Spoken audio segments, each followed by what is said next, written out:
ఇది రక్షణ కృపకాలం ప్రభురాకడాకిదే సమయం. ఇది రక్షణ కృపకాలం ప్రభురాకడాకిదే సమయం. ఇక ఆలస్యం లేదికా మనసు మార్చుకోనీవిక. ఇక ఆలస్యం లేదికా మనసు మార్చుకోనీవిక. రాజ్యముపై రాజ్యము, జనములపై జనములు. రాజ్యముపై రాజ్యము, జనములపై జనములు. ఎటు చూచినా యుద్ధముల్, ఎటుగాంచిన మరణముల్. ఎటు చూచినా యుద్ధముల్, ఎటుగాంచిన మరణముల్.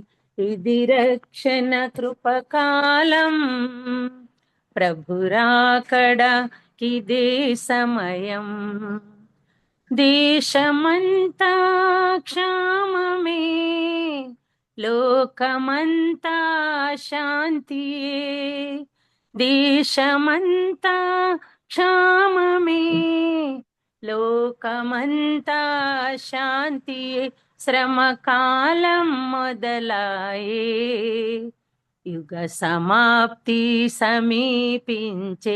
శ్రమకాలం మొదలాయే, యుగ సమాప్తి సమీపించే.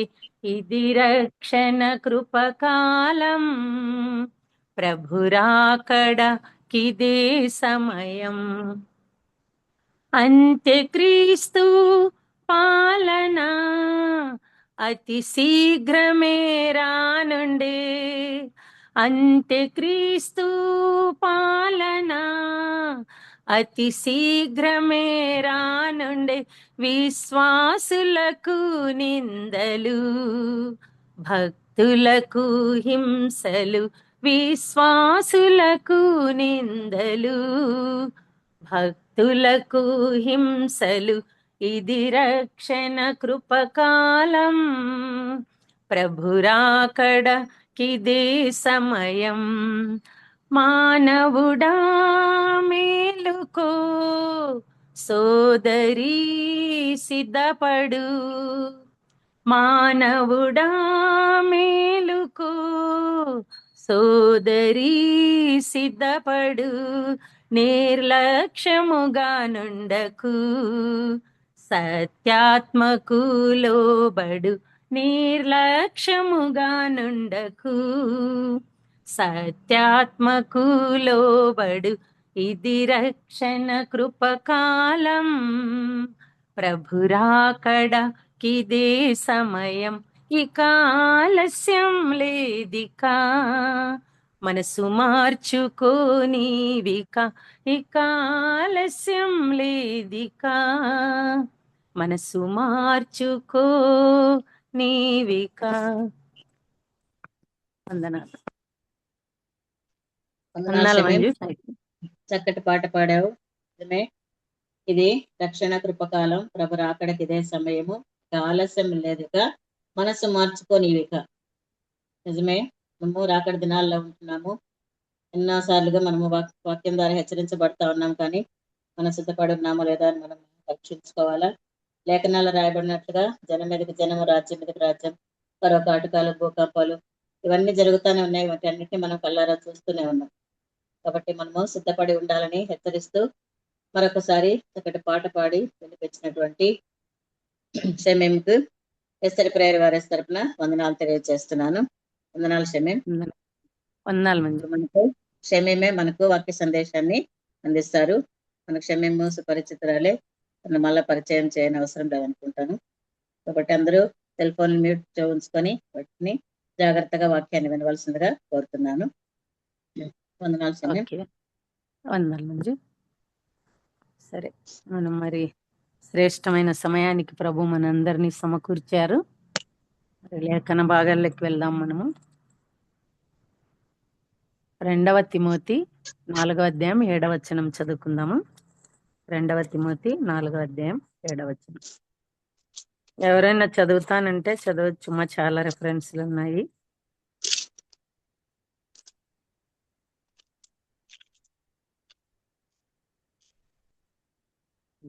చదువుతున్నా.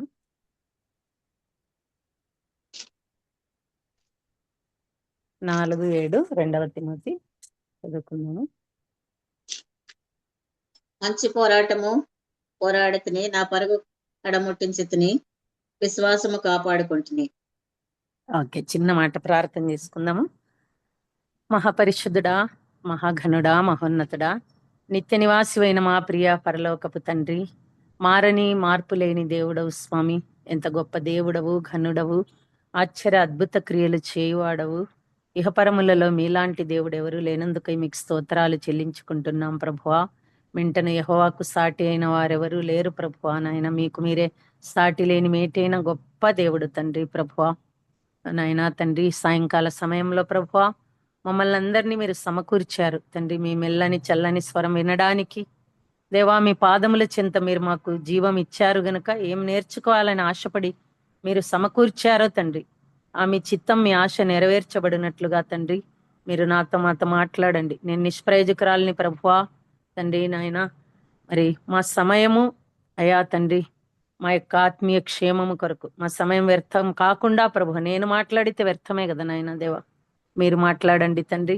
ఈ సమయాన్ని దీవెనకరంగా మార్చండి దేవా. మేమందరం మీ దయగలిగిన మాటలు విని నేర్చుకొని మా ఆత్మలో క్షేమము పొంది ప్రభువా, ఇంకా మేము జీవించి ఉన్న కాలం ఎలాగూ మీ కొరకు నాయనా తండ్రి అంత్య దినాల్లో సిద్ధపడాలో మీరు నేర్పిస్తురండి అయా తండ్రి. ప్రభు ఆశతో ఆసక్తితో ప్రతిరోజు నాయన జూముకు చేరి వస్తున్న బిడ్డలందరినీ బట్టి స్తోత్రాలు చెల్లిస్తున్నాను ప్రభువా. అవును దేవా, వాక్యం కరువయ్యే దినాలకు కూడా మేము వచ్చేస్తున్నాం. ఎక్కడ చూసినా ద్వారాలు మూయబడుతూ ఉన్నాయి ప్రభు. అయితే నాయన మీరు మా కొరకైతే ఎంత చక్కటి ద్వారం తెరిచారు. ప్రతిదినం మీ పాద సన్నిధిలో ప్రభువా మేము అనేక విషయాలు నేర్చుకోగలుగుటకు యా నాయనా తండ్రి, వాటిని మేము మా జీవితంలో అన్వయించుకోగలుగుటకు మీరు మాకు సహాయం చేస్తూ వస్తున్నారు దేవా. బిడ్డలందరికీ రావాల్సిన న్యాయమైన దీవెన దయచేయండి తండ్రి. అయా సహాయం చేయమని వేడుకుంటూ ఉన్నాం ప్రభువా. చదవబడిన వాక్య భాగాన్ని దేవా తండ్రి మీరే నాయన నాకు మాకు విరిచి వడ్డించమని, మీ నామాన్ని మహింపరచుకోమని యేసు ప్రభుల వారి శ్రేష్టమైన ఘనమైన నామంలో ప్రార్థించి అడిగి పొందుకొని ఉంటున్నాము తండ్రి, ఆమేన్. ఆమేన్. ఇక్కడ మనం చదువుకున్న మాట చెప్పినది ఎవరు? అపోస్తుడైనటువంటి పౌలు ఈ మాట చెప్పాడు. అని చెప్పాడు, మంచి పోరాటము. అందులో 2 విషయాలు చెప్పాడు ఆయన. పోరాటం ఉందంట, అది మంచిగా ఉందంట. పరుగు ఉందంట, దాన్ని సమాప్తం చేశాడంట. విశ్వాసము, 3 విషయాలు ఇక్కడ మనకు చెప్తూ ఉన్నాడు కదా. విశ్వాసం కాపాడుకోవాలంట. మనము కూడా ఇప్పుడు దేంట్లో ఉన్నామంటే విశ్వాసమును కర్తయు దానిని కొనసాగించువాడైన యేసు వైపు చూచుచు మన ఎదుట ఉంచబడిన పందెములో మనము వెళ్తూ ఉన్నాం. మన గురి యేసు ప్రభువే కదా, ఆయన గురి కూడా యేసు ప్రభువే. కాబట్టి ఆయన గురి యొద్దకే నేను పరిగెత్తుతూ ఉన్నానని కూడా చెప్పాడు కదా. మంచి పోరాటము అంటున్నాడు. మరి నా పరుగు నేను చక్కగా దాన్ని ఫినిష్ చేశానంటున్నాడు. మరి విశ్వాసము కాపాడుకుంటుని అని 3 విషయాలు మనకు ఇక్కడ అపోస్తలుడైన పౌలు గారు చెప్తున్నట్టుగా మనము చూస్తూ ఉన్నాము కదా. అలాగే మనము 2వ తిమోతిలోనే 2:5 కూడా ఒక మాట చూసుకుందాం. చూడండి, 2వ తిమోతి 2:5 5వ వచనం చూసుకుందాం. మరి జట్టి అయిన వాడు పోరాడినప్పుడు నియమం ప్రకారం పోరాడకుంటే వానికి కిరీటము దొరకదు. ఏంటంట, ఈ పోరాటంలో ఏముందంట, ఒక నియమం ఉంది.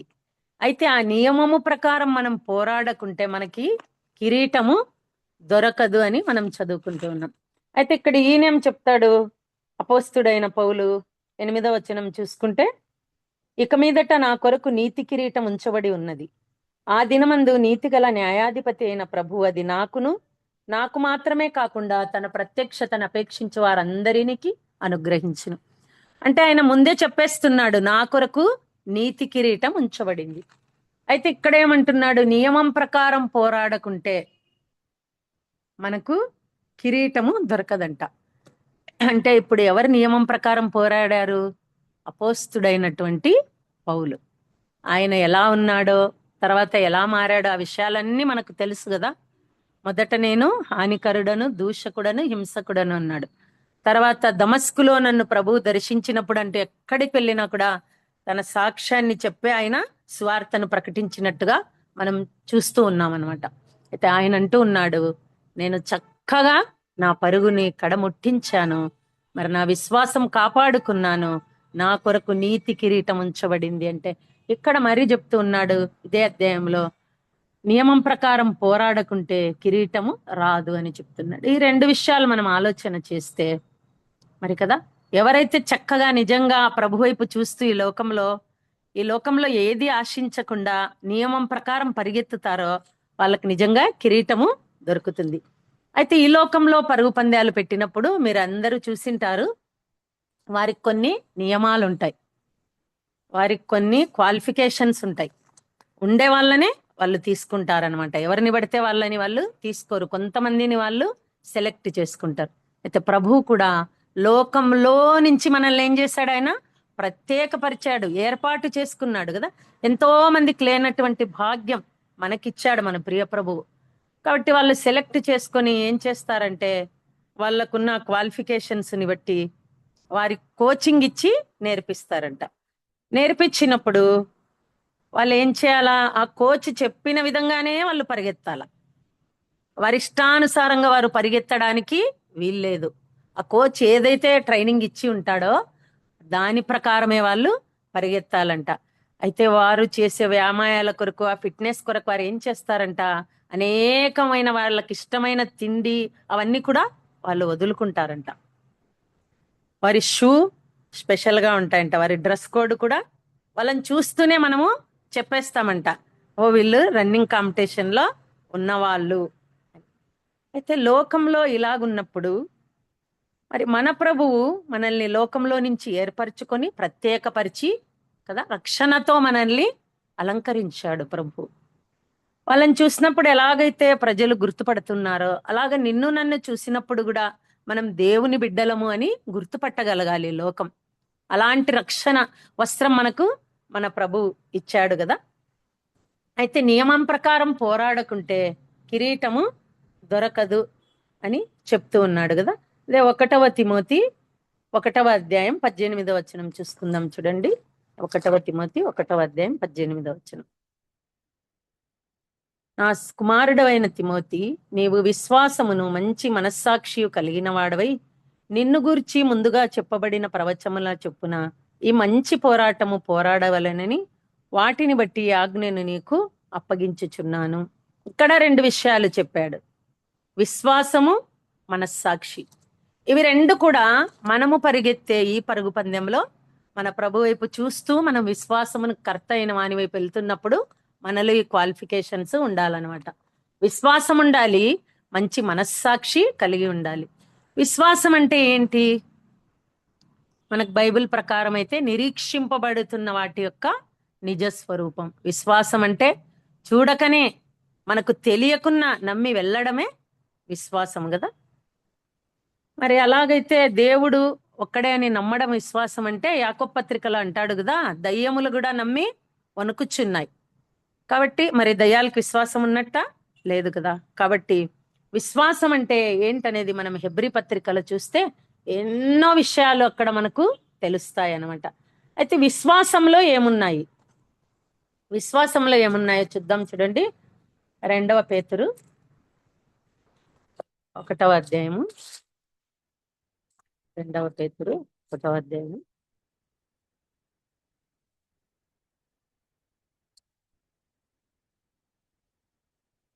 5, 6, 7 మనం చూసుకుందాం. ఆ హేతువు చేత మీ మట్టుకు మీరు పూర్ణ జాగ్రత్త గలవారై మీ విశ్వాసమునందు సద్గుణమును, సద్గుణమందు జ్ఞానమును, జ్ఞానమునందు ఆశానిగ్రహమును, ఆశానిగ్రహమందు సహనమును, సహనమందు భక్తిని. ఎన్ని విషయాలు ఉన్నాయి విశ్వాసంలో? ఆశానిగ్రహం ఉంది, సద్గుణం ఉంది, జ్ఞానం ఉంది, సహనం ఉంది, భక్తి ఉంది. మనకు విశ్వాసం ఉందంటే మనలో ఈ అన్ని విషయాలు కూడా ఉండాలన్నమాట. ఇవన్నీ కూడా మనకి పరిశుద్ధ గ్రంథంలో చెప్పబడినవి. అయితే ఈ సద్గుణములు అంటే మంచి గుణములు. ఎప్పుడైతే మనము ఆ మొదటి జీవితం వదిలి ప్రభులోకి వచ్చామో, ఆ రక్షణ చేత అలంకరింపబడ్డామో, మనలో విశ్వాసం నిజంగా ఉంది అంటే, మనం విశ్వాసమును కర్తను దాన్ని కొనసాగించేవాడైన యేసు వైపు చూస్తూ మన ఎదుట ఉంచబడిన పరుగు పందెంలో మనము పరిగెత్తుతున్నాం నిజంగా గురి యొద్దకే అనుకుంటే, మనలో ఈ క్వాలిఫికేషన్స్ అన్ని కూడా ఉండాలన్నమాట.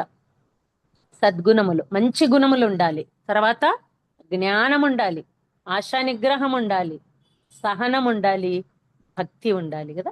ఇవి మరి ప్రభుని గురిగా పెట్టుకున్న ప్రతి విశ్వాసిలో కూడా ఈ లక్షణాలన్నీ కూడా ఉండాలన్నమాట. ఎందుకంటే విశ్వాసము లేకుండా దేవునికి ఇష్టుడై ఉండుట అసాధ్యము అని మనము పరిశుద్ధ గ్రంథంలో చూస్తాం కదా. హెబ్రీ 11:6 విశ్వాసము లేకుండా దేవునికి ఇష్టులై ఉండుట అసాధ్యం. విశ్వాసమే లేదు, అప్పుడు మనం ఇంకా దేవుని గురించి ఏం మనం చేయగలము? విశ్వాసం ఉంటే తప్పకుండా మనకు ఆ గుణాలన్నీ కూడా వస్తాయన్నమాట. హెబ్రీ పత్రిక 12:12 ఒక మాట చూసుకుందాం చూడండి. హెబ్రీ పత్రిక 12వ అధ్యాయం 12వ వచనం. కాబట్టి సడలిన చేతులను వడలిన మోకాళ్లను బలపరచండి, మరియు కుంటికాలు బెనక నిమిత్తము మీ పాదములకు మార్గములను సరాలము చేసుకొనుడి. అయితే మనం చాలా సార్లు ఏం చేస్తామంటే ఆ పరుగు పందెంలో సడలిపోతూ ఉంటాం కదా, వెళ్ళలేకపోతూ ఉంటాం, చాలా సార్లు వెనకబడి పోతూ ఉంటాం. కుంటికాలుంటే సరిగా మనము పరిగెత్తలేం. కాబట్టి మనం ఏ ఆత్మీయ కుంటితనంలో ఉన్నామో, ఎక్కడ మనము సడలిపోతున్నామో, ఎక్కడ మనము వడలిపోతున్నామో మనము అక్కడ నిలబడి మనము పరిశీలన చేసుకోవాలి. ఎంతమంది పరిగెత్తుతారు చూడండి, ఒక ముగ్గురికే సెలక్షన్ ఉంటది. మరి అందరు అదే ట్రైనింగ్ తీసుకుంటారు, అందరూ అదే డ్రెస్ కోడ్ ఉంటది, అందరూ ఒకటే ఆ గ్రౌండ్ ఉంటది, అయినా కూడా ఒక ముగ్గురే పరిగెత్తగలరు. మరి మిగతా వారు అందరూ కూడా ఓడిపోతూ ఉంటారు కదా. మనం కూడా మన ఆత్మీయ జీవితంలో పరిగెత్తుతున్నప్పుడు కదా, 10 మంది కన్యకల్ని మనం చూసుకుంటే 5 మంది మాత్రమే వెళ్ళారు.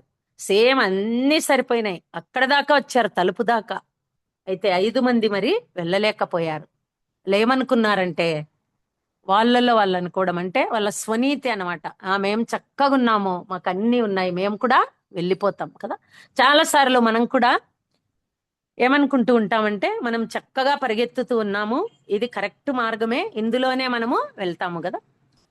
అహజ్యాన్ని మనము చూసుకుంటే బాగా ఆయన ఏం చేశాడు, అన్ని రాజ్యాలు కూడా మరి గెలిచాడు, అన్ని చేసి ఇంకేమనుకున్నాడు, ధూపం కూడా నేనే వేస్తానులే, అది వేయకూడదని దేవుడు చెప్పాడు, అయినా కూడా నేనే వేస్తానులే అని వెళ్ళినప్పుడు యాజకులందరూ అడ్డుకున్నా కూడా ఆయన కుష్ఠవ్యాధి వచ్చినట్టుగా మనము చూస్తూ ఉన్నాం. నియమం ప్రకారం పోరాడకుంటే, సారీ, ఆ నియమం ప్రకారం మనం పోరాడకుంటే కదా, కొన్ని నియమాలు దేవుడు మనకు ఉంచి ఉన్నాడు, ఆ నియమాల ప్రకారం మనం వెళ్ళకుంటే మనకు నష్టం తప్ప లాభం ఏమాత్రము కూడా ఉండదు. అయితే నియమంలో నేను కొన్ని విషయాలు చెప్పాను కదా, మంచి గుణములు, జ్ఞానము, ఆశా నిగ్రహం కదా. జ్ఞానం లేకుంటే మనం ఈ లోకంలో అస్సలు జీవించలేం. ఈ జ్ఞానము కూడా ఎలాంటిది, మనకు దేవుడిచ్చే జ్ఞానము పరసంబంధమైనది, అది మనం ప్రభులోకి వచ్చిన తర్వాతనే మనకు వచ్చే జ్ఞానం. అంతకు ముందు ఉన్న జ్ఞానం ఏంటి, దయ్యముల వంటి జ్ఞానం అనమాట. కాబట్టి ప్రభువు మనకు ఆ జ్ఞానం ఇచ్చినప్పుడు మనము చక్కగా ఈ లోకంలో ఆ జ్ఞానముతో జీవించగలము కదా. ఎందుకంటే బుద్ధి విజ్ఞాన సర్వ సంపదలు ఆయనేందే గుప్తమై ఉన్నవి అని మనం చూస్తూ ఉన్నాము. తర్వాత ఆశా నిగ్రహము, ఆశా నిగ్రహానికి మనం ఉదాహరణగా ఎవరిని తీసుకోవచ్చు, యోసేపుని తీసుకోవచ్చు కదా. ఆది కాండంలో చూసుకుంటే మనం ప్రతిదినం ఆమె ఏం చేస్తూ ఉందంట, మరి పాపం చేయడానికి ప్రేరేపిస్తుంది. చిన్నవాడు, యవనస్తుడు, ఎవ్వరు తెలియని స్థలములో ఉన్నాడు, బానిసగా ఉన్నాడు, కానీ ఒక్కటే చూచాడు, ఏంటి, ఈ పరుగు పందెంలో నేను అటు ఇటు వెళ్ళకూడదు, నా గురి యేసు ప్రభే, నా ప్రభు చెప్పిన రూల్స్ లో ఏముంది, ఆశా నిగ్రహం ఉంది. కాబట్టి ఆయన పారిపోయాడు అక్కడి నుంచి. ఆ పాపం నేను చెయ్యను, ఇలాంటి దుష్కార్యం అన్నాడు కదా. ఎన్నిసార్లు మనము ఆశా నిగ్రహం కోల్పోతూ ఉన్నాము, ఎన్నిసార్లు ఆశపడి ఆకాన్ ఏం చేశాడు, మంచి షీనారు పై వస్త్రమును బంగారు కమ్మిని దొంగిలించి ఎంత శాపం తెచ్చుకున్నాడు కదా. తనతో పాటు తన కుటుంబ సభ్యులు, వాళ్ళకి కలిగిన వాళ్ళందరూ కూడా చనిపోయే కారణమైనాడు. కాబట్టి చిన్న చిన్న పాపాలే మనం పరిగెత్తుతూ ఉన్నప్పుడు కదా. అందుకే మనం ఏం చేయాలంట, పరిగెత్తుట ఎప్పుడు కూడా ఆపకూడదంట. ఇందులో ఉన్న సహనానికి మనం యోబుని తీసుకుంటే, యోబుకి ఎంత విశ్వాసం ఉంది కదా. ఏమన్నా చేయని దేవుడు మంచికే చేస్తాడు. ఏదన్నా చేయని, ఏమన్నా చేయని కదా. పరిగెత్తుతూ ఉన్నాడు, పిల్లలందరూ చనిపోయాడు. మరలా పరిగెత్తుతున్నాడు, ఇండ్లన్నీ వెళ్ళిపోయాయి, ఆస్తంతా వెళ్ళిపోయింది, అంతా వెళ్ళిపోయింది. చివరికి తనకు భయంకరమైన ఆ యొక్క చర్మ వ్యాధిని దేవుడు పంపించాడు. అప్పుడు కూడా ఆయన వెళ్తూనే ఉన్నాడు తన విశ్వాసంలో, ఎక్కడ వెనకబడిపోలేదు. యేసు వైపే చూస్తూ వెళ్తూనే ఉన్నాడు, వెళ్తూనే ఉన్నాడు, వెళ్తూనే ఉన్నాడు. అయితే ఎంత యథార్థంగా యోబు తప్ప ఎవరు పరిగెత్తలేనని దేవుడు సాక్ష్యం చెప్పాడు కదా. భార్య వచ్చి ఏమని చెప్పండి, దేవుని వదలమనిందా? ఆమె అది చెప్పలేదు, యథార్థతను వదిలివేయనింది. అంటే తనకి ఏమి జరిగినా సరే, ఏమి కోల్పోయినా సరే, ఏమి ఉన్నా సరే, లేకపోయినా సరే, దేవుని యందు తను నడుచుకున్న విధానంలో మార్పు లేదు అని మనం గమనించాలి. కాబట్టి మరి మనం ఎలా ఉంటూ ఉన్నాం? దేవుడు చెప్పిన రూల్స్ ఏంటి, రెగ్యులేషన్స్ ఏంటి, వాటిని పాటిస్తూ ఉన్నామా? లేదా మనం కూడా వెళ్ళిపోతాములే ఎలా వెళ్ళినా అని మనం అనుకుంటూ ఉంటే అది చాలా తప్పు. దేవుడు ఒక చిన్న దాన్ని కూడా ఆయన సహించేవాడు కాదు కదా. సౌలుకి ఏం చెప్పాడు? అవన్నీ శపితమైనవి, వాటినన్నిటినీ కాల్చివేసే అంటే, కొన్ని ఉంచుకున్నా నీ కొరకంటే ఒప్పుకున్నాడా? ఒప్పుకునేవాడు కాదు ఆయన. ఆయన చెప్పినది చెప్పినట్టుగా చేస్తే 1000 తరములు కరుణించే దేవుడంట. ఆయనది చెప్పినది ఏదైనా తప్పినా కూడా దాన్ని ఆయన ఆహా బాగా చేసావని చెప్పేవాడు కాదు అని మనము చూస్తూ ఉన్నాం. ఎన్నో విషయాలు ఎంతో మంది భక్తుల జీవితాల్లో మనము చూస్తూ వచ్చామన్నమాట. విశ్వాసం అంటే మరి నిరీక్షింపబడుచున్న వాటి యొక్క నిజస్వరూపం. మనం నిరీక్షణ కలిగి ఉన్నాం. అబ్రహాము విశ్వాసాన్ని బట్టి ఆ యొక్క పునాదులు గల పట్టణం మీద దృష్టి ఉంచాడంట. ఇంత విశ్వాసం కదా. వెళ్ళిపో నీ ఊరు వదిలి అంటే ప్రభు వెళ్ళిపోయాడు. వెళ్ళిపో నీ బంధువులను వదిలంటే వెళ్ళిపోయాడు. వెళ్ళిపో నీ జనాంగంని వదిలంటే వెళ్ళిపోయాడు. ఎంత విశ్వాసం కదా. అసలు ఎక్కడికి వెళ్తాడో తెలియదు, ఏం చేస్తాడో తెలియదు, ఎక్కడికి వెళ్ళమంటున్నాడో తెలియదు, కానీ దేవుని మీద ఆనుకొని విశ్వాసంతో వెళ్ళిపోయాడు. నీ కుమారుణ్ణి బలి ఇమ్మంటే ఇవ్వడానికి వెనుతీయలేదు, భార్యకు కూడా చెప్పకుండా వెళ్ళిపోయాడు. దేవుడు ఏది చేసినా మేలు కొరకే చేస్తాడు, ఏమైనా చేయని దేవుడు మంచే చేస్తాడు అనుకోవడమే విశ్వాసం. ఆయన దుష్కార్యం చేయట అసంభవం అని ఎవరు చెప్పారు? ఎన్ని కీడులు అనుకుంటున్నాం కదా మనము, అవన్నీ మేలు అనుకొని చెప్పాడు యోబు. ఆయన దుష్కార్యం చేయట అసంభవం కదా. కాబట్టి విశ్వాసానికి కర్తయు దాన్ని కొనసాగించువాడైన యేసు వైపు చూస్తూ మనం వెళ్తున్నప్పుడు చాలా సార్లు దేన్ని బట్టి పడిపోతామో చెప్పండి మనము?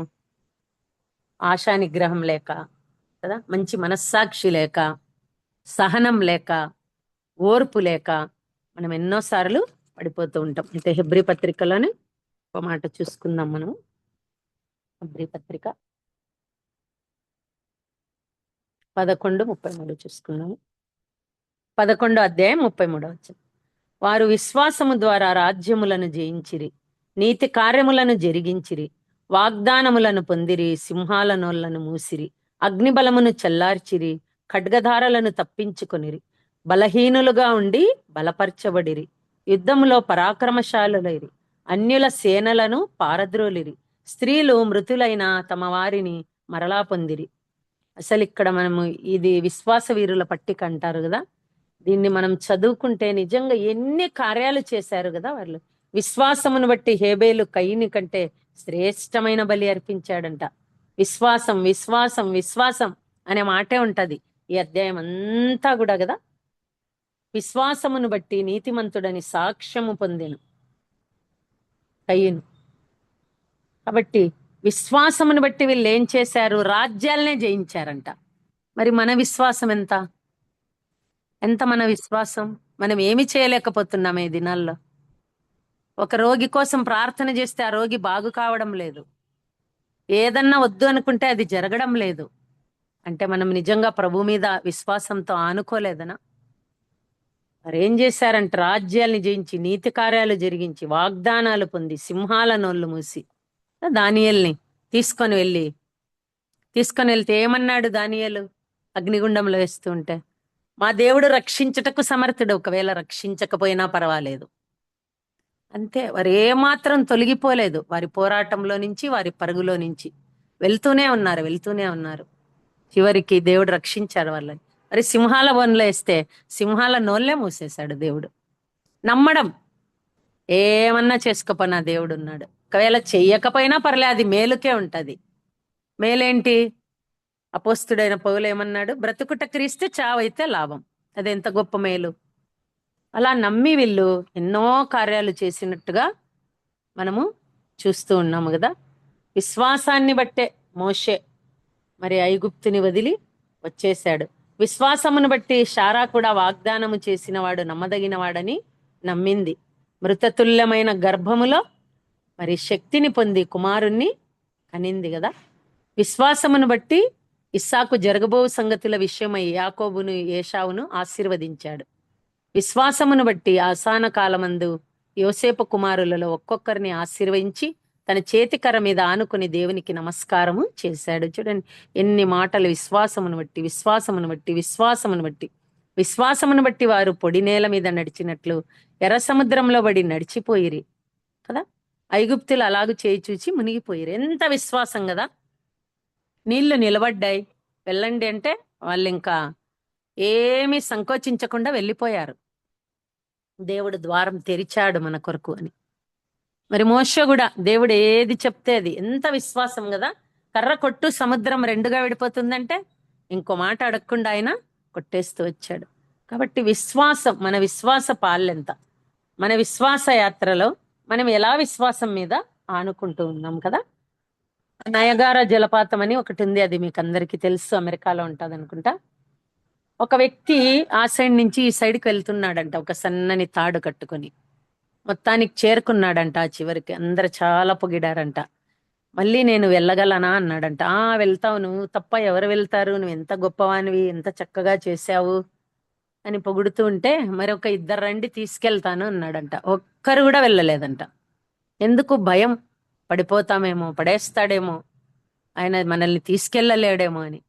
అయితే ఒక చిన్న పిల్లవాడు వచ్చి నేను వస్తాను అని ఆయన భుజాల మీద ఎక్కితే ఆయన అలాగే తీసుకొని ఆ తాడు మీద మరలా వెళ్ళిపోయాడంట. అప్పుడు బాబు నీకు భయం కాలేదా అని చెప్తే ఆయన మా నాన్నే అన్నాడంట. కాబట్టి మన నాన్న ఏంటో మనకు తెలిస్తే మనకు భయం అవుతుందా? మన నాన్న ఏం చేయగలడు, మన తండ్రి ఎంత గొప్పవాడో, ఆయన ఏదైనా చేయగలిగిన సమర్థుడు. అగ్నిలో నుంచి అగ్నివాసన అంటకుండా బయటికి తీసేవాడు. సింహాల నోళ్లు మూసి హాని చేయకుండా చూసేవాడు. అదే విశ్వాసాన్ని బట్టి ఎన్ని కార్యములు చూస్తాం మనం. కేవలము ఆవగింజ విశ్వాసం ఉంటే అద్భుతాలు చేస్తామంట. అన్నిట్లో చిన్నది ఆవగింజ అన్నాడు దేవుడు. అంత విశ్వాసం కూడా మనలో లేదు. విశ్వాసం కొరవడిన దినాల్లో మనము నిజంగానే ఉంటూ ఉన్నాము కదా. కాబట్టి ఇప్పుడు మనం ఏం చేయాలా? విశ్వాసాన్ని ఎలాగూ మనము దినదినము పెంపొందించుకోవాలా. అయితే దేవుని మీద ఎలా అనుకోవాలా? ఎలాంటి పరిస్థితుల్లో అయినా ఆయన నన్ను సురక్షితంగా ఉంచుతాడు అని మనము నమ్మినప్పుడే ఆయన మీద ఆనుకోగలం. మనము వాక్యానుసారంగా దేవునికి లోబడినప్పుడు మన విశ్వాసం నిజంగా అంతకంతకు అభివృద్ధి చెందుతుంది. ఎన్ని వాగ్దానాలు మన కొరకు దేవుడు చేసి ఉన్నాడు. అసలు ఎన్ని కార్యాలు చేశాడు ఆయన. ఎలీషా ఒకరోజు వచ్చి ఏం చెప్తాడు? వర్షము రాదు, గాలి రాదు, కానీ ఇవన్నీ నిండిపోతాయని చెప్పి ఆయన ప్రార్థన చేస్తే నీళ్ళు వచ్చి అవన్నీ నిండిపోతాయి. అంటే ఆయనకి ఎంత విశ్వాసం, ఇది దేవుడు చేస్తాడు తప్పకుండా. అలా ఆనుకొని నమ్మి ఆధారపడ్డం. మరలా ఒకసారి సైన్యం అంతా వస్తుంది, శిష్యుడు వచ్చి చెప్తాడు కదా, అయ్యో మనల్ని చుట్టుముట్టారు, ఎలాగంటే నువ్వు కన్నులు తెరిచి చూడు, అగ్నిరథములు కనిపిస్తాయి. అంటే ఏ స్థితిలో ఉన్నా సరే నా దేవుడు ఉన్నాడు, ఆయన చూసుకుంటాడు, ఆయనే నన్ను నడిపిస్తాడు, ఆయనే నన్ను ఎక్కడికి చేర్చాలో అక్కడికి చేరుస్తాడు, ఎక్కడికి తీసుకెళ్లాలో అక్కడికి తీసుకొని వెళ్తాడు అని నమ్మడమే విశ్వాసం అన్నమాట. అయితే జట్టి అయిన వాడు సరిగా పరిగెత్తకుంటే కిరీటము దొరకదు అని మనం ఇప్పుడే చదువుకున్నాము కదా. మరి ఒక మాట సామెతలు 6:18 చూసుకుందాం. చూడండి, సామెతల గ్రంథము 6వ అధ్యాయం 18వ వచనం.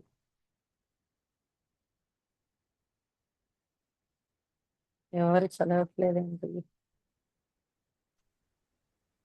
దుర్యోచనలు యోచించు హృదయమును, కీడు చేయుటకు త్వరపడి పరిగెత్తు పాదములను, లేని వాటిని పలుకు అబద్ధ సాక్షియు, అన్నదమ్ములలో జగడములు పుట్టించు వారును. చాలండి. చదవాల్సింది. ఇక్కడ ఏమున్నాయంట ఈ పోరాటంలో? ఈ శరీర పోరాటం మనలో ఉంటే దేవునిలో లేకుండా కీడు చేయడానికి పరిగెత్తుతాయంట పాదాలు. అయితే మనం ఎక్కడికి పరిగెత్తాలా? విశ్వాసమున కర్తయు దానిని కొనసాగించేవాడైన యేసు వైపు చూస్తూ మన పరుగు పందెంలో మనం పోరాడుకుంటూ అన్నిటినీ జయించుకుంటూ మనం పరిగెత్తాల. కానీ ఎప్పుడైతే మనము శరీర నియమం ప్రకారము పోరాడడానికి ఇష్టపడతామో అప్పుడు ఏముంటాయంట? మన యొక్క పరుగులో మరి కీడు ఉంటుందంట. కాబట్టి కీడు లేకుండా మనం పరిగెత్తాలి. గతించిన కాలమే చాలునన్నాడు కదా వీటికన్నిటికీ. అయిపోయింది ఆ కాలం. కీడు చేశాం, తెలియక చాలా చేశాం. అయితే ప్రభు మనల్ని రక్షించాడు. ఇప్పుడు మనం ఆయన మార్గంలో ఉండాలని ఆయన ఆశపడుతూ ఉన్నాడు కదా. అలాగూ మనము ఆయన మార్గంలోనే వెళ్ళే వారంగా మనము ఉండాలన్నమాట. ఇర్మియా 31:22 వచనము చదువుకుందాం. చూడండి, ఇర్మియా గ్రంథం 31వ అధ్యాయం 22వ వచనం. నీవు ఎన్నాళ్ళు ఇటు అటు తిరుగులాడుదువు? విశ్వాసఘాతకురాల, యెహోవా నీ దేశములో నూతనమైన కార్యము జరిగించున్నాడు, స్త్రీ పురుషుని ఆవరించును. చాలక్క. ఏమంటున్నాడు దేవుడు? ఎన్నాళ్ళు మీరు అటు ఇటు అటు ఇటు అటు ఇటు పరిగెత్తుతారు? ఎన్ని రోజులు? ఎంత కాలం అయిపోయింది నమ్ముకొని దేవుణ్ణి? ఇంకా స్థిరత్వం లేదా? ఇంకా ఆయన మార్గంలోకి రావడం లేదా? స్థిరంగా ఉండాలనిపించడం లేదా? మరి అటు వెళ్తూ ఇటు వెళ్తూ పడుతూ లేస్తూ వెనకబడుతూ కదా ఇలాగుంటూ ఉన్నామా అని నిజంగా మనము ఆలోచన చేసుకోవాలి. అందరూ చెప్తాం ఇప్పుడు ప్రభు వచ్చే దినాలు, ప్రభు వచ్చే దినాలు, ప్రభు వచ్చే దినాలు. ఇప్పుడే వస్తే సిద్ధంగా ఉన్నామా? సిద్ధపడి ఉన్నామా? సిద్ధపరచుకొని ఉన్నామా? వెళ్ళిపోయేటువంటి అంత విశ్వాసంలో మనం ఉన్నామా అని మనము పరీక్ష చేసుకోవాలి కదా. త్రోవలో రాకుండా అటు ఇటు అటు ఇటు కదా. ఇలా ఎలాగంటే పరిగెత్తుతూ ఉంటారు బాగా మంచిగా వీళ్ళు ఆత్మీయ పోరాటంలో. అవతల నుంచి ఒకరు వచ్చారు, అందరినీ టపా టపా టపా పడేసుకుంటూ వెళ్ళిపోతారు కదా. అలాంటి వారు కూడా సంఘాల్లో ఉంటారు అనమాట. సంఘాల్లో ఉంటారు, మన జీవితాల్లో కూడా ఉంటారు. వాళ్ళు పరిగెత్తరు, మనల్ని పరిగెత్తనివ్వరు అనమాట. అందుకే మనము చాలా జాగ్రత్తగా మన యొక్క పరుగు పందెంలో పరిగెత్తే వారంగా మనం ఉండాలన్నమాట. 1వ యోహాను 5:4 చూద్దాం. చూడండి, 1వ యోహాను 5:5. దేవుని మూలముగా పుట్టిన వారందరూ లోకమును జయించుదురు. లోకమును జయించిన విజయం మన విశ్వాసమే. మరి ఏంటంట? మనం నిజంగా దేవుని మూలముగా పుట్టి ఉన్నామంటే ఏంటంటే మన విశ్వాసం లోకాన్ని మనం జయిస్తాం. జయించడం లేదా? లోకాన్ని మన చేత కావడం లేదా? వెనక్కే లాగబడుతూ ఉన్నామా? విశ్వాసంలో వెనకబడి, ఆత్మీయతలో వెనకబడి, భక్తిలో వెనకబడి, అన్నిట్లో వెనకబడి ఎప్పుడు మనం ముందుకెళ్తాం? మరి ప్రభు వస్తే మన సంగతి ఏంటి? కాబట్టి మనం ఆలోచన చేసుకోవాలి. ఎలాగూ మనము జీవిస్తున్నాం, అసలు ఎలా పరిగెత్తుతూ ఉన్నాం, మన యొక్క పోరాటం ఎలా ఉంది. పోరాడాలంటే కొన్ని చెప్పాడు కదా, మనం ఏమేమి ధరించుకోవాలో. ముఖ్యంగా ఆ పోరాటంలో మనకేం కావాలో చెప్పండి? ఒక ఖడ్గం కావాలా ఆ పోరాటాన్ని జయించాలంటే. ఏంటి ఆ ఖడ్గం? వాక్యం అనే ఖడ్గం. అది చాలా పదునుగా ఉండాలి. అప్పుడే మనం అన్నిటినీ కొట్టుకుంటూ మన పోరాటంలో చక్కగా ముందుకెళ్ళిపోగలం. కాబట్టి మనము ఎలా పోరాడుతున్నాం, ఎలా ఉంటూ ఉన్నాము, ఇంకా అటు ఇటు ఉంటూ ఉన్నామా, అన్నిట్లో వెనకబడిపోతున్నామా, జయించలేకపోతున్నామా, విశ్వాసంలో వెనకబడిపోతున్నామా? మరి ప్రభు వచ్చే సమయంలో మనం ఉంటున్నాము. మరి ఇంకా ఎలాగ మనం ఉండాలని ప్రభు పాదాల దగ్గర అడిగి మనము సిద్ధపడాలి. వెనకున్నవన్నీ మరిచి ముందున్న వాటి కొరకే మనం పరిగెత్తాలంట. ఇంకా వెనకనే మనము ఉండడానికి వీల్లేదు. మార్కు సువార్త 9వ అధ్యాయం 46వ వచనం చూద్దాం. చూడండి, మార్కు సువార్త 9వ అధ్యాయం.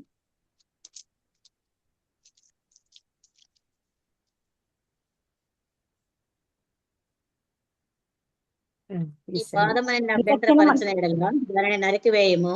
2 పాదములు కలిగి నరకంలో పడవేయబడుట కంటే కుంటివాడవై నిత్య జీవంలో ప్రవేశించటం మేలు. చూడండి, మన పాదాలు పరిగెత్తేటప్పుడు వద్దు వద్దు వద్దు అని అభ్యంతరపరుస్తాయంట కొన్నిసార్లు. ఈ మార్గం వద్దులే, చాలా కఠినంగా ఉందిలే, వెళ్ళలేంలే, ఇటు వెళ్దాంరా అటు వెళ్దాంరా. అప్పుడు ఏం చేయమంటున్నాడు? ఆ పాదములు నరికి వేసుకొని పొమ్మంటున్నాడు. అంటే వద్దు, ఆ పాదములు వద్దు. మనము అలాగే దేక్కుంటైన పాక్కుంటైన వెళ్ళిపోతే నిత్య జీవంలోనికి వెళ్ళిపోతామని చెప్తూ ఉన్నాడు కదా. కాబట్టి చూడాలా కదా, మన పాదములు ఎటుపోవడానికి ఇష్టపడుతూ ఉన్నాయి. అయిపోయింది, ఆ కాలం అంతా అయిపోయింది. ఎలా జీవించాం ఇష్టానుసారంగా అయిపోయింది. ప్రభు మనల్ని ఏర్పాటు చేసుకున్నాడు ఈ లోకంలో నుంచి. ఏర్పాటు చేసుకొని తన బిడ్డలుగా చేసుకొని కదా మనకు కొన్ని నియమాలు ఉంచాడు ఈ లోకంలో. మనం ఇలాగు జీవించాలి అలాగు జీవించాలని కదా. జట్టి అయిన వాడు నియమం ప్రకారం పోరాడుకుంటే వానికి కిరీటం రాదు అంటున్నాడు. ఇంకంతే. మన ప్రయాస అంతా ఏంటి ఈ లోకంలో? మనం ప్రభు దగ్గరికి వెళ్ళాలి, ఆయనతో ఉండాలి. ఆయన మన రక్షకుడు, మన పాపాలన్నీ క్షమించడానికి ఈ లోకానికి వచ్చాడని మనం నమ్మి విశ్వసించినాం. అయితే ఆ విశ్వాస పరుగులో మనం ఎలాగూ వెళ్ళిపోతూ ఉన్నాం ఆయనతో పాటు. మరి ఆయన అనుకున్నట్టుగా మనం పరిగెత్తుతున్నామా, మనం అనుకున్నట్టుగా మనం పరిగెత్తుతున్నామా అని మనం ఆలోచన చేసుకోవాలి. యోనా కదా, మరి నినివేకి వెళ్ళమంటే తర్షీషుకు వెళ్ళాడు. ఎందుకు? పిల్లలు కూడా చూడండి మన మాట వినడానికి ఇష్టపడరు, వాళ్ళ మాట వాళ్ళు వినడానికే ఇష్టపడతారు. అంటే మనలో ఏముందంటే పుట్టుకలో నుంచే ప్రతి ఒక్కరిలో కూడా మన మాట నెరవేర్చుకోవడానికే మనం ఇష్టపడతాం దేవుని మాట కంటే ఎక్కువగా కదా. అది మనకు దేవుణ్ణి తెలియనంత వరకు ఓకే. దేవుణ్ణి తెలిసిన తర్వాత మనం ఏం చేయాలంటే దేవునికే మనము లోబడే వారంగా ఉండాలి. ఆయనకు లోబడకుంటే మరి మనం ఎంతో కష్టాలు తెచ్చుకున్న వారం అయిపోతాం అనమాట. నిర్గమాకాండము 20వ అధ్యాయము 6వ వచనం చూసుకుందాం. చూడండి, నిర్గమాకాండము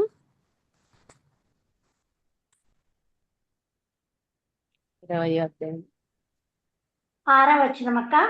నన్ను నన్ను ప్రేమించి చదువు. నా నా ఆజ్ఞలు ఆజ్ఞలు గైకొని గైకొని వారిని వారిని 1000 తరముల తరముల వరకు వరకు కరుణించు కరుణించు వాడనై వాడనై ఉన్నాను. ఉన్నాను. సరే చదవండి అమ్మ, ఇద్దరు చదివితే అనిపించటం. ఏంటన్నా, ఆయన్ని ప్రేమిస్తే ఎన్ని తరములంట? 1000 1000 తరములు. తరములంట. ప్రేమించి ఆయన ఆజ్ఞలు గైకుంటే. ఉంటే ఆయన్ని ప్రేమించాలంటే మొదట మనలో ఆయన్ని ప్రేమించే మనసు ఉండాల కదా. చాలా సార్లు మనము ఎన్ని చేసినా కూడా మన పిల్లలు కూడా ప్రేమించరు కదా. కానీ మనమైతే ప్రాణం పెట్టలేదనుకోండి. అయితే ప్రభువు మన కొరకు చేసిన కార్యం మనం తలుచుకున్నప్పుడు నిజంగా మన కళ్ళల్లో నీళ్లు వెళ్ళిపోతాయి. ఈ మధ్యనే ఒక ఆయన సినిమా తీశాడంట. మరి యేసు ప్రభులాగా తనే ఉండాలని నిజంగా తీయాలని అనుకున్నాడంట. నేను మర్చిపోయాను, నేను స్టేటస్ కూడా పెట్టాను అది. అయితే ఆయన ఏదో ఒక తొడుగు కూడా వేసుకొని కొరడాలతో కొట్టమని చెప్పాడంట. ఒక దెబ్బకే గట్టిగా అరిచాడంట. రెండో దెబ్బ, మూడో దెబ్బకి ఇంకా ఆయన లేసొచ్చి అమ్మా అసలు ఆ యేసు ప్రభు ఎలా తట్టుకున్నాడు ఈ దెబ్బలు అని. ఆ సినిమా షూటింగ్ లో ఉన్న వాళ్ళందరూ కూడా మారు మనసు పొందారంట. చూడండి, మనమైతే అవి తట్టుకోలేం. అందుకే ఆయన మనం ఉండవలసిన స్థానానికి ఆయన వచ్చాడు. మనం ఉండలేం, మన చేత కాదు, మనం చేయలేమని ఆయనే మరి ఆ భారం అంతా భరించుకున్నాడు.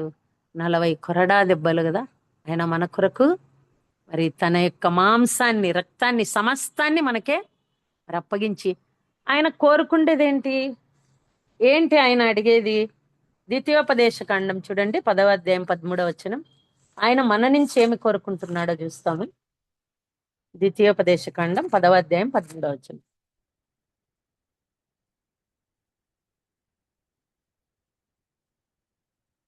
10-19 అక్క. 13 మా 10-13. 13 ఓకే అక్క. నీ నీ మేలు మేలు కొరకు నేడు చదువు చదువు కుమారి. నీ మేలు కొరకు నేను నీకు ఆజ్ఞాపించు యెహోవా ఆజ్ఞలను కట్టడలను అనుసరించి నడుచుకుందునన్న మాట కాక నీ దేవుడైన యెహోవా నిన్ను మరి ఏమి అడుగుచున్నాడు? నిజంగా కదా. ఆయన ఏమన్నా మీరు ఒక 100 తులాలు బంగారు తేండి, 50 తులాలు వెండి తేండి, గొర్రెలు తేండి, మేకలు తేండి ఇలా ఏమన్నా చెప్పాడా? ఆయన ఏం చెప్తున్నాడు చూడండి, ఎంత బాగా చెప్తున్నాడు. నీ మేలు కొరకు. అది కూడా ఎవరి మేలు కొరకు? మన మేలు కొరకే. ఆయన మాట వింటే మనకు మేలు, మనకు క్షేమము. మనం మంచివారుగా మారిపోతాం, నీతిమంతులుగా మారిపోతాం, పరిశుద్ధులుగా మారిపోతాం కదా. ఎంత ధన్యత! నీ మేలు కొరకే నేను నీకు ఆజ్ఞాపిస్తే అవి నీవు అనుసరించి నడుచుకో, అంతే కదా నేను నిన్ను అడుగుచున్నది, ఇంకేమైనా అడుగుచున్నానా అంటున్నాడు. ఎంత మంచి దేవుడు కదా. ఏం అడగట్లేదు. మీ కొరకు ప్రాణం పెట్టాను, మిమ్మల్ని రక్షించాను, మీకు కొన్ని చెప్పాను, వాటిని మీరు చేయండి అంటున్నాడు అంతే. అయితే మనం ఏమంటాం, మేము చేయలేం ప్రభువా, మా చేత కాదు అంటాం కదా. కాబట్టి అందుకే ఆయన చెప్తాడు కదా, నా ఆజ్ఞలు గైకొను వారిని నేను 1000 తరములు కరుణిస్తాను. 1000 తరములు చూడండి, ఎవరన్నా ఇట్లా ఇట్లా ఆఫర్ ఇస్తారా? 1000 తరాలంట. అసలు ఊహించుకుంటేనే లెక్క పెట్టడానికే కష్టం అయిపోతుంది. కాబట్టి మన దేవుడు చాలా గొప్పవాడు. ఆయన చెప్పినట్టు మనం వింటే మనకెంతో క్షేమము, మనకెంతో ధన్యత కదా, మనకెంతో మేలు మన జీవితాలకు. అయితే చాలా సార్లు మనం ఏమనుకుంటామంటే, ఎందుకు వినాలి ఆయన మాట, ఎందుకు వినాలి అని మనము క్వశ్చన్ వేస్తూ ఉంటాం అనమాట.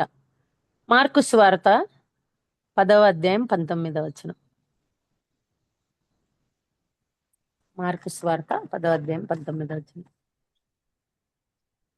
నరహత్య చేయవద్దు, వ్యభిచరింపవద్దు, దొంగిలవద్దు, అబద్ధ సాక్ష్యం పలకవద్దు, మోసపుచ్చవద్దు, నీ తల్లిదండ్రులను సన్మానింపము అను ఆజ్ఞలు నీకు తెలియను కదా అని అతనితో చెప్పాను. ఇన్నే కదా దేవుడు మనకు చెప్పినది. మనకే మంచిది కదా, దొంగతనం చేయకుంటే, తప్పులు చేయకుంటే మనల్ని మంచివారు అంటారు కదా. అందుకే మంచి మనస్సాక్షి కలిగి జీవించమని చెప్పాడు.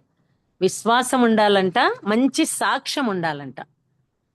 ఎవరన్నా మనల్ని చూసినప్పుడు కదా, దేవుని నామం అవమానపరచబడకుండా మనం ఎలా ఉండాలా? మంచి మనస్సాక్షి కలిగి మనం ఉండాల. కీర్తన గ్రంథము 119 98వ వచనం చదువుమా. కీర్తనల గ్రంథము 119 98.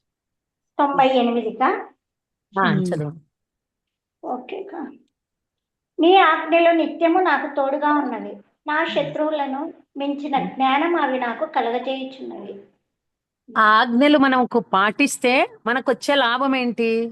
అవి మనకు తోడుగా ఉంటాయంట, మనకు జ్ఞానం ఇస్తాయంట. చూడు, మనం అనుకుంటాం మనం ఎందుకు పాటించాలలే అని, కానీ దేవుడు అవి మన మేలు కొరకే అని చెప్పాడు కాబట్టి అవి మన శత్రువుల్ని జయించే జ్ఞానం మనకి ఇస్తాయంట, మనకు తోడుగా ఉంటాయంట. అదే 127వ వచనం చదువుమా, అదే కీర్తనలో. బంగారు కంటెను అపరంజి కంటెను నీ ఆజ్ఞలు నాకు ప్రియముగా ఉన్నవి. ఇప్పుడు ఈ మాట ఎవరు చెప్తున్నారు? దావీదు గారు కదా. ఆయనకు బంగారు కొదువే లేదు, కానీ ఏమంటున్నాడు?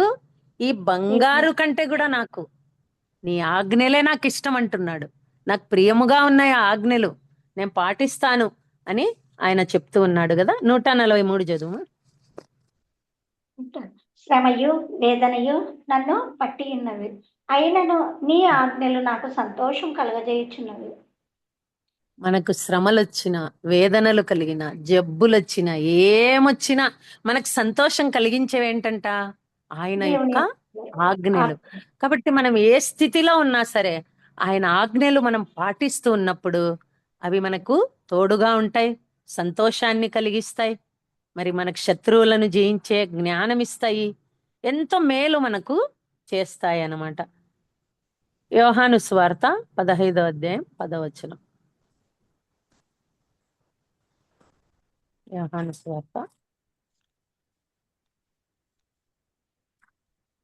15:10. నేను నా తండ్రి ఆజ్ఞలు గైకొని ఆయన ప్రేమ యందు నిలిచి ఉన్న ప్రకారము మీరును నా ఆజ్ఞలు గైకొని ఎడల నా ప్రేమ యందు నిలిచి ఉందురు. చూడండి, ఆయన ఏం చేశాడు? తండ్రి ఏమైతే చేయాలని ఆశించాడో అవన్నీ చేశాడు కదా యేసుప్రభు. తండ్రి అభిష్టం ఏంటో ఆయన నెరవేర్చాడు. నిజంగా దేవుడు నీ నుంచి నా నుంచి ఏం ఆశిస్తూ ఉన్నాడో అది మనం చేయగలుగుతూ ఉన్నామా? నిజంగా అలాగా ఆయన అభిష్టం అంతా మనము నెరవేర్చే వారిగా ఉన్నామా అని మనము ఆలోచన చేసుకోవాలి. అలాగూ మనము చేస్తే అంట ఆ తండ్రి ప్రేమలో మనము నిలిచి ఉంటామంట. మన పరుగు పందెంలో మనము చక్కగా వెళ్ళగలుగుతాం. అప్పుడు దేవుడి సహాయం మనకు ఉంటుంది కాబట్టి. తర్వాత లేవియా కాండము 26వ అధ్యాయము 3-4 వచనాలు. లేవియా కాండము 24:3-4 అక్క. అవునమ్మా, 26. లేవి 26. 26:3-4. చదువు. మీరు నా కట్టడలను బట్టి నడుచుకొని నా ఆజ్ఞలను ఆచరించి వాటిని అనుసరించి ప్రవర్తించిన ఎడల మీ వర్షకాలములలో మీకు వర్షం ఇచ్చేదను, మీ భూమి పంటలనిచ్చును, మీ పొలముల చెట్లు ఫలించును, మీ ద్రాక్ష పండ్ల కాలం వరకు మీ నూర్పు సాగుచుండును, మీరు తృప్తిగా చాలేమా? భుజించు. చాలండి. కాబట్టి ఇప్పుడు సకాలంలో పంటలు పండడం లేదు, వర్షాలు రావడం లేదు అంటే కారణం ఎవరు? మనమే. మనం ఆయన ఆజ్ఞల్ని గైకొనుట లేదు, ఆయన ఆశించినట్లు మనము నడుచుకోవడం లేదు కాబట్టే వర్షాలు సకాలంలో రావడం లేదు, పంటలు పండడం లేదు, దేవుడు ఏవి కూడా చేయడం లేదు. ఆయన అన్ని కూడా మనకు చెప్పాడు ముందే. మనం ఎలా ఉండాలో చెప్పాడు, ఎలా ఉండకూడదో చెప్పాడు, ఏం చెయ్యాలో చెప్పాడు, ఏం చెయ్యకూడదో చెప్పాడు కదా. మన దేవుడు ఎంత మంచివాడు, అన్ని ముందుగానే మనకు చెప్పేశాడు ఆయన, మనం ఏం చేయాలి ఏమి చెయ్యకూడదు అని. ఏం చెయ్యాలి ఏమి చెయ్యకూడదని ఆయన మనకు ముందే చెప్పాడు. ద్వితీయోపదేశకాండం 6వ అధ్యాయం 25వ వచనం. ద్వితీయోపదేశకాండం 6వ అధ్యాయం 25వ వచనం. మన దేవుడైన యెహోవా మనకు ఆజ్ఞాపించినట్లు ఆయన సన్నిధిని ఈ సమస్తమైన ఆజ్ఞలను అనుసరించి మనము నడుచుకున్నప్పుడు మనకు నీతి కలుగును. ఇంకా ఏమైతామంటే మనం ఆజ్ఞలు పాటిస్తూ నడుచుకున్నప్పుడు నీతి కలుగుతుందంటే మనము మంచివారుగా ఆరిపోతాం. అబ్బా ఎంత నీతిమంతురాలు అంటారు కదా. నోవహుని ఏమన్నాడు దేవుడు? నీతిపరుడు. నీతిపరుడు. ఆయన వంటి నీతిమంతుడు ఒక్కడును లేడని చెప్పాడు. ఆ దినాల్లో అంతమంది ప్రజల్లో నాశనం చేద్దామని దేవుడు చూసినప్పుడు నోవాహు ఒక్కడ ఆయనకి కనిపించాడు. చూడు, ఒక్కని కోసం ఓడ చేయించాడు. 100 సంవత్సరాలు ఆగాడు దేవుడు ఒక్క వ్యక్తి రక్షణ కోసం. అవునా కదా? కాబట్టి మనము నీతిగా ఉన్నప్పుడు దేవుడు కూడా మనల్ని చూస్తాడు కదా, మనల్ని కూడా ఆయన వాడుకుంటాడు అప్పుడు. కాబట్టి దేవుని ఆజ్ఞలు మనం పాటించడం ద్వారా మనకెంతో మేలు ఉంది, క్షేమం ఉంది అని మనము గ్రహించాలి. 11:27 చదువుమా. ద్వితీయోపదేశకాండం 11:27. నేడు నేను మీకు ఆజ్ఞాపించు మీ దేవుడైన యెహోవా ఆజ్ఞలను మీరు వినిన ఎడల దీవెనయు, మీరు మీ దేవుడైన యెహోవా ఆజ్ఞలను వినక చదవనక నేడు నేను మీకు ఆజ్ఞాపించే మార్గంను విడిచి మీరెరుగని ఇతర దేవతలను అనుసరించిన ఎడల శాపమును మీకు కలుగును. వింటే దీవెనంట, వినకుంటే శాపం అంట. అంతే కదా. ఎప్పుడు 2 మార్గాలు ఉంటాయి కదా. దేవుని మార్గం, దయ్యం మార్గం కదా. పరలోకము, నరకము, నిత్య జీవము, మరణము, దీవెన, శాపము. కాబట్టి మనకు దేవుడు జ్ఞానం ఇచ్చాడు. చక్కగా ఆయన చెప్పాడు, జ్ఞానం ఆయన వద్దే ఉంటుంది కాబట్టి ఆయన దగ్గరకు వస్తే మనకు జ్ఞానం ఇస్తాడు దేవుడు. ఆ జ్ఞానంతో మనం ఆలోచన చేసుకోవాలి కదా. చాలా సార్లు మనకు కలిగే బాధలకి, కష్టాలకి మనమే కారణం, దేవుడు కానే కాదు. దేవుని మాట వినకపోవడమే కదా. ఆజ్ఞ అతిక్రమమే పాపం అన్నాడు కదా. ఇంకా మనం పాపం చేసుకుంటూనే పోతూ ఉంటాం, మనకేదో ఒకటి వస్తూనే ఉంటుంది. అయితే మనము దాన్ని దేవుని మీదకి నెట్టేస్తూ ఉంటాం. మనకు జరిగే దేనికి కూడా దేవుడు కారణము కానే కాదు, మనమే కారణము అన్నమాట. 27:10 చదువుమా. ద్వితీయోపదేశకాండం 27:10. నేడు మీరు మీ దేవుడైన యెహోవాకు స్వజనమైతిరి కనుక మీ దేవుడైన యెహోవా మాట విని నేడు నేను నీకు ఆజ్ఞాపించు ఆయన కట్టడలను ఆయన ఆజ్ఞలను గైకొనవలెను. ఎందుకు వినాలంట? మనం ఆయనకి స్వజనమైనాం కాబట్టి చెప్తూ ఉన్నాడు కదా. అందరికీ చెప్పలేదు కదా దేవుడు. తన యుద్ధకు వచ్చిన వారికే, విశ్వాసం ఉంచిన వారికే, తన పిల్లలైన వారికే చెప్పాడు. మీరు నేడు నాకు స్వజనమైతిరి అంటే నా జనమైతిరి. నేను మిమ్మల్ని కన్నాను, మిమ్మల్ని కొన్నాను కాబట్టి మీరివి కదా. మనం మన ఇంట్లో పిల్లల్ని పెంచుతాం, వాళ్ళకు కూడా మనం కొన్ని రూల్స్ చెప్తామా లేదా? కాలేజీకి వెళ్ళినప్పుడు ఇట్లుండమ్మా, ఇట్లా చేయమ్మా, అట్లా ఉండు, ఇది చేయొద్దు, అది చేయొద్దు అని మనం చెప్తాం. ఆ పిల్లలు మనము చెప్పినట్టు విని నడుచుకుంటే మనకు ఎంతో సంతోషం. వినలేదనుకోండి ఎంతో బాధ, ఎంతో దుఃఖం. అవునా కదా. మరి మనం ప్రాణం పెట్టకున్నా కూడా అంత బాధపడతాము కదా.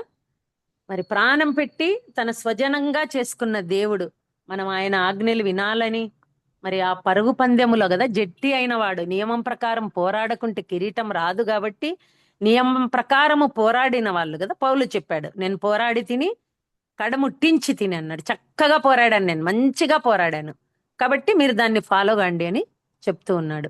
నా కొరకు కిరీటం ఉంది అని ఆయన చెప్పుకుంటున్నట్టుగా మనం చూస్తూ ఉన్నాము. కాబట్టి మనం ఎలా పరిగెత్తుతూ ఉన్నాం దేవుని వైపు, ఎలా పరిగెత్తుతూ ఉన్నాం? మరి దేవుడు చెప్పినటువంటి ఆ క్వాలిఫికేషన్స్ అన్ని మనలో ఉన్నాయా లేదా మనము గమనించుకోవాలి. లేదంటే ఏమన్నాడు? నియమం ప్రకారం పోరాడుకుంటే కిరీటం దొరకదు, నియమం ప్రకారం పోరాడుకుంటే మనకి ఏ బహుమానము కూడా లేదు, నియమం ప్రకారం మనం వెళ్ళకుంటే మనకి ఏ క్షేమము లేదు, ఏ మంచి కూడా మనకు లేదు.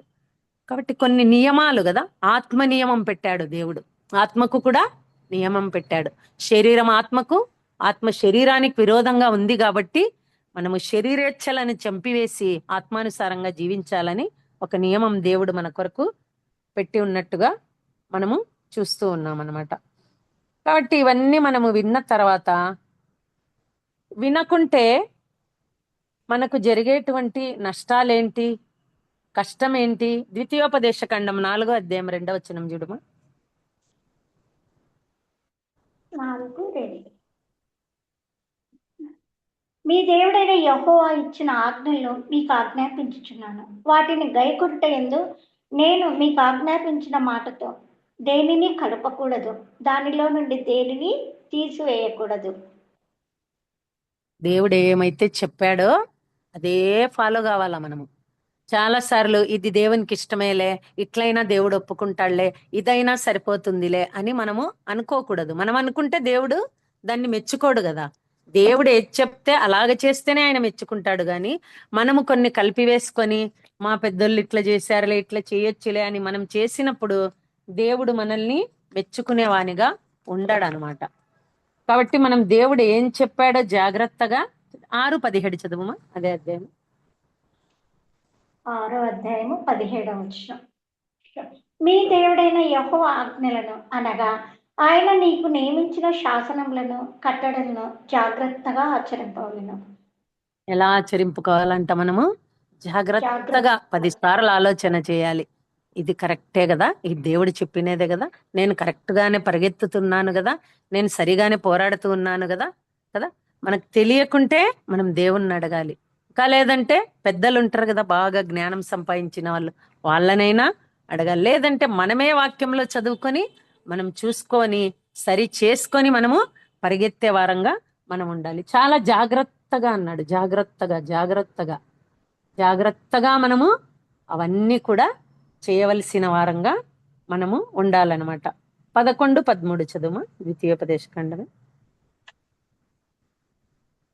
11:13.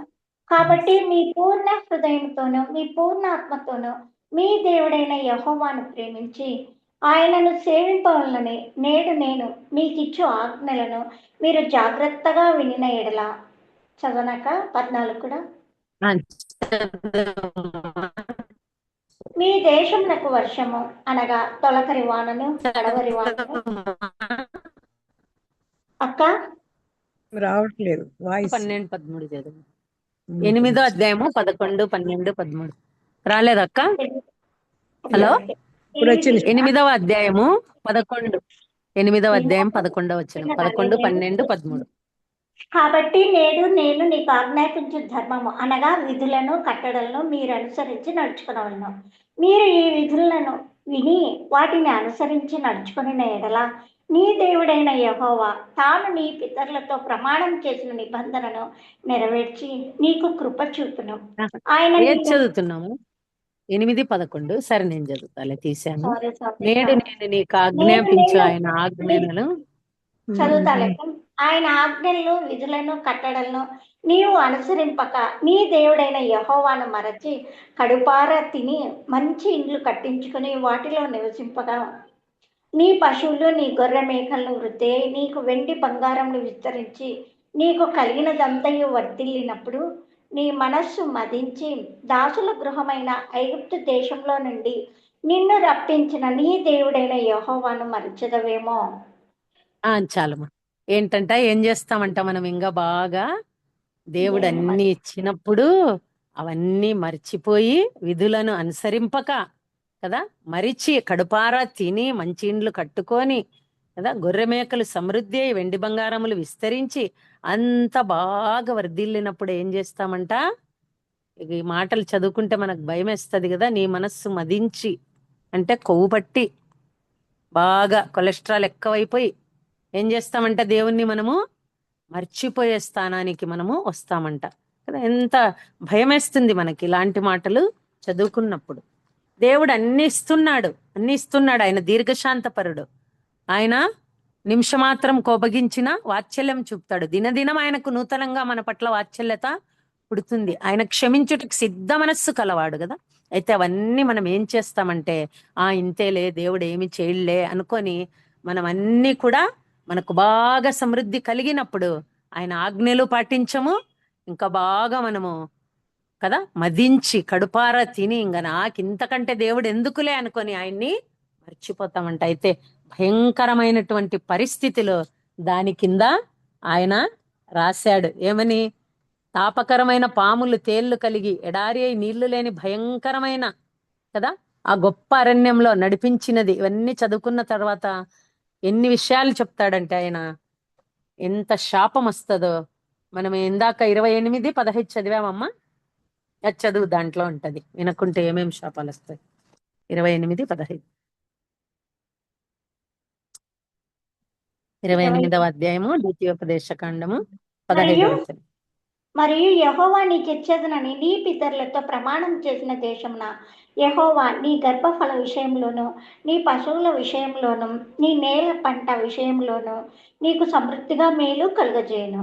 యెహోవా ఇదనక నేను నేడు నీకు అదేలే. ఆజ్ఞాపించు ఆయన సమస్తమైన ఆజ్ఞలను కట్టడను నీవు అనుసరించి నడుచుకొని నేను నీ దేవుడైన యెహోవా సెలవిచ్చి అదే కదా. నడుచుకోవాలని. చదవండి అక్క. కరెక్టే. 20 చదవండి. నీ దేవుడు 20నా నీవు 20 నన్ను నుండి విడిచిపెట్టకు. నీ దేవుడైన యెహోవా సెలవిచ్చిన మాట వినని ఎడల ఈ శాపములన్నీ నీకు సంభవించును. పట్టణంలో నీవు శపింపబడదు, పొలంలో నీవు శపింపబడదు. నీ గంపయు నీ పిండి పిచ్చుకు నీ తొట్టియు శపింపబడును. నీ గర్భఫలము, నీ భూమి పంట, నీ ఆవులు, నీ గొర్రె మేకల మందలు శపింపబడును. నీవు లోపలికి వచ్చినప్పుడు శపింపబడదు, వెలుపలికి వెళ్ళినప్పుడు శపింపబడదు. చదవనాక, చదువుమా.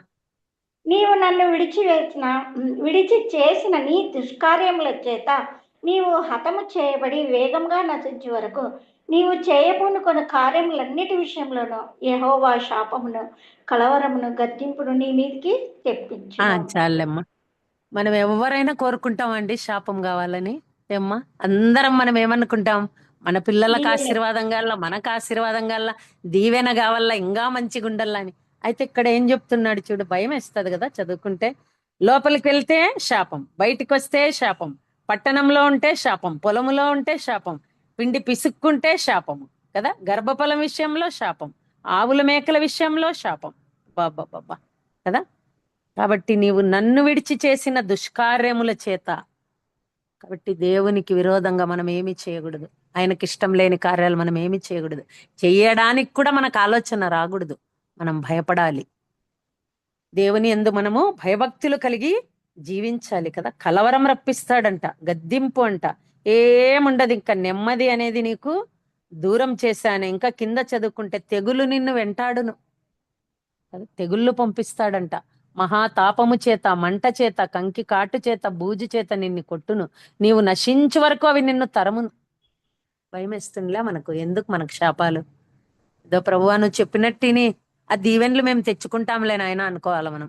శాపాలు ఎవ్వరు కూడా మనము కోరుకోమన్నమాట. కాబట్టి వింటే ఎన్ని లాభాలు ఉన్నాయో, వినకుంటే అన్ని శాపాలు, నష్టాలు. ఈ శాపాల్లో నుంచి ఇంకా మనం బయటికి రాలేం, వచ్చేదానికి ఛాన్స్ ఉండదు. అవి నిన్ను తరుమును అంటే ఇంకా ఆ రోగంతోనే చచ్చిపోతారు. క్షయరోగం అది బాగయ్యేదా ఏమన్నా? మరి ఇలాంటి రోగాలన్నీ నేను పంపిస్తాను నీ మీదికి అని ఇక్కడ చదివితే ఇవన్నీ మనకు చాలా భయం అవుతుంది. అధ్యాయం అంతా అవే ఉన్నాయి, ఏం శాపాలో, ఏమేం పంపిస్తాడో కదా.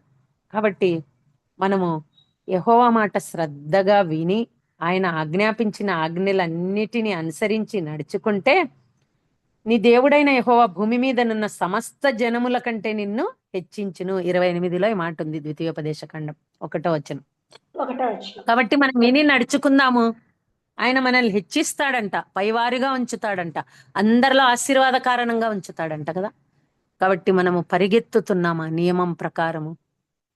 మరి పరిగెత్తలేక సొమ్మసిల్లితే, మనము నిజముగా గురి వద్దకు పరిగెత్తుతూ ఉంటే, సొమ్మసిల్లిన వారికి లేవనెత్తేవాడు ఆయనే, ఆశ్రయుడు ఆయనే, చంకబెట్టుకొని నడిపిస్తాడు, ఎత్తుకొని పోతాడు. అయితే మన పరుగులో ఏముండాలంటే యథార్థత ఉండాలా, మన పరుగులో సహనం ఉండాలా, మన పరుగులో పరిశుద్ధత ఉండాలా, మన పరుగులో ప్రేమ ఉండాలా, మన పరుగులో అన్నిటికంటే ముఖ్యంగా విశ్వాసం ఉండాలా. మొదటిగా మనం చూసుకుంది అవన్నీ మనం ఉండి పరిగెత్తుతూ ఉన్నప్పుడు దేవునికి తెలుసు ఆయనే వస్తాడు, ఆయనే ముందు నడుస్తూ మనల్ని నడిపిస్తాడు. కాబట్టి మనం అనేకమైన విషయాలు విన్నాం, రాకడి దినాలు అనుకుంటున్నాం, ప్రభు వచ్చేస్తాడు అనుకుంటున్నాం. ఇప్పుడు వస్తే మనం నిజంగా దేవునితో వెళ్ళిపోతామనే నిరీక్షణ కలిగి జీవిస్తూ ఉన్నామా? ఎన్నాళ్ళు మీరు అలాగ కొట్టబడదురని చదువుతారు, ఎన్ని రోజులని కదా. ఏమన్నాడు యెహోషువ? ఎన్నాళ్ళు మీరు, యెహోషువ కాదు ఏలియా అన్నాడు కదా, బయలుకు మొక్కుతారా మొక్కండి, యెహోవా దేవుడైతే రండి అని ఒక సవాల్ విసిరేశాడు కదా. ఎన్ని రోజులు రెండు తలంపుల మధ్య కుంటుకుంటూ నడుస్తాం? ఎన్ని రోజులు ఒక తీర్మానం లేదా, ఒక జాగ్రత్త లేదా, ఒక శ్రద్ధ లేదా, ఒక గురి లేదా? గురి లేని జీవితము అదేమో అంటారు కదా, గోల్ లేని జీవితం గోల్మాల్ అంట. గోల్మాల్గా ఉండకుండా మన గోల్ ఏంటి, మన గురి ఏంటి? మన ప్రభువే, విశ్వాసమును కర్తయు దానిని కొనసాగించువాడైన ఆయన వైపు చూస్తూ మన ఎదుట ఉంచబడిన పందెములు ఓపికతో వెళ్తున్నాం. శ్రమలు వచ్చాయి, వెళ్దాం, యోబు వెళ్ళాడు. వెళ్తున్నాం, కష్టాలు వచ్చాయి, వెళ్దాం, అలాగే ఆగిపోకుండా కదా. ఎన్ని కష్టాలు దావీదు గారు వెళ్ళలేదా? యోబు వెళ్ళలేదా? దానియేలు వెళ్ళలేదా? యోసేపు వెళ్ళలేదా? మీరు అనేక శ్రమలు అనుభవించిన మీదటే నా రాజ్యానికి వస్తారన్నారు దేవుడు. పరుగు పందెంలో శ్రమలు ఉండవా? చక్కగా పరిగెత్తాలి, అదే వేలో పరిగెత్తాలి, దానికి ఎంతో శిక్షణ ఉంటది.